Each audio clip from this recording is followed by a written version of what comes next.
Well, as you may or may not know, probably do know, Nick Saban's joining ESPN's College Game Day and just ESPN in general to do a lot of college football stuff in the fall. And he was asked about if he would ever pick against Alabama earlier this week, and he went around and around and around in a way, basically saying, that you can sometimes pick the team that you like.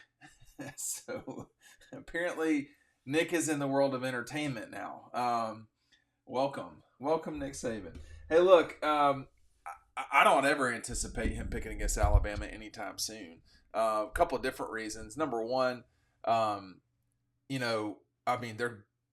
very few games that Alabama's going to lose moving forward. They're going to lose games. They're going to lose more than they did when Nick was there. But at the same time, they're just not going to fall off a cliff. I mean, it will be curious for me to watch to see if he picks Alabama to beat Georgia in Tuscaloosa in September, because right now Alabama is a not insignificant underdog in that game. Particularly considering the game is in Tuscaloosa. That's a curious thing to watch as we get closer to the season. But I don't want to see happen, and this would really be a mistake for Nick, in my opinion. But is to just become Lou Holtz, who really was a joke after a while. He never picked against South Carolina. He never picked against Notre Dame. It just kind of got to the point where it's like, what is this old guy doing? That would not be a good look to me for Nick. But Georgia's a 3.5 point favorite over Alabama in Tuscaloosa right now. You can get that right now. I think, for instance, you can get Michigan as an 11.5 point favorite at Washington right now. You can get Texas as a 2-point favorite over Michigan right now. Those are some of these are kind of wild lines. 6-point for LSU over USC. Georgia 12.5 over Clemson. Texas A&M 1.5 over Notre Dame. That game is in College Station, I'm pretty sure.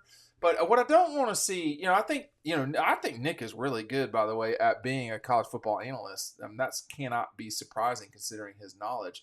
But what I don't want to see is him just kind of go down the path of what Lou Holtz did, which is, you never pick against the team or teams you coach for, or again, that would be kind of silly. The one, I don't know why it made me think of this, but the reaction of David, I think it was David. Well, I know it was David Pollock, and I can't remember if it had to have been the halftime of the TCU game when Nick was there, and David all but pronounced Georgia as the team to beat in college football and so forth. I think that's probably still the case in terms of Georgia being the team to beat, but he did it right in front of Nick. And there was a lot of truth to that. And I think for David's not on game day anymore. There's only so many people that can have on that set, by the way. But with the inclusion of Nick there, I think the part that was so good and genuine about David was his from his perspective, his honesty about a situation. I don't know David Pollock super well. I know him well enough. And anybody that's watched for a long time, he doesn't mince words. What he believes, whether you believe it or not, he's going to say what he believes about a particular thing. And I think on game day, that is a great thing to have. For people who've watched this channel for a long time, we don't make apologies for Georgia. This is not a fan site. We cover Georgia, and that's who we cover. And if you were around for the Mark Richt days and you heard my criticism of forget Jeremy Pruitt, Brian Schottenheimer very specifically, that your audience deserves to hear what is the truth that it is that you see at that moment, or what the actual truth is. They deserve to know, well, why am I watching this person if they're going to sugarcoat things? Why are we going to watch this if they're just going to, not tell us the truth? So we've always strived on here to tell y'all what is the truth, particularly, the truth as we see it. I mean, what I feel like is going to happen in 2024 is Georgia's going to head into this season as the favorite. I think using the term overwhelming favorite is a little bit aggressive, but they're going to go into the 24 season as the prohibitive favorite to win the national championship. It's really, that's not really in dispute. I'm going to put it on the screen right now. Georgia is it's not quite double the favorite to win as Ohio State. Ohio State's odds have improved, as have Georgia's, frankly, in the last few months. But there's a reason why those two programs are, really at the top. I would not at all be surprised if those two played for the national championship. I wouldn't be shocked if they didn't, frankly, either. It's very hard to get to that last game. But, if Georgia doesn't win in 24, and we have to see what 24 is like, but it would be a disappointment. At 23, they really left one on the table. I mean, they were the best team in the country. They didn't play like it at the beginning of the season, but they were the best team in the country. And if a 35-point win, I think it was, someone else can do the math, the 35-point win over Ole Miss, a 28-point win over Tennessee, what they did to Kentucky, I guess what they did to Florida State, what they did to everybody in their wake this past season. Missouri, their win over Missouri. If those didn't prove it, then I don't know what does. People would say, well, they lost to Alabama. Yeah, they did. And Alabama lost to Michigan. They lost to Texas. You can lose and still win the national championship if you're allowed to play for it. You can actually go undefeated and not play for the national championship. My point is that the best team in college football in 23 was Georgia. They did not win it. Now, that needs to be people need to know that's not okay. That happens in sports. The best team doesn't always win, frankly. The best team, and was Auburn the best team in 2010? Was Alabama the best team in 11? At the end of the day, they were. Were they the best team in 12? Alabama was the best example of this. Alabama was the best team in college football in 2013. I'm not really sure that there was a giant debate about that, but they lost to Auburn on their last regular season game. That prevented them for playing for the SEC championship, which then prevented them from playing in the BCS. They were probably the best team in 2014 and lost. I think they turned out to be the best team in 2015. I don't know that they were not the entire season, but they took them a little bit of time to get going.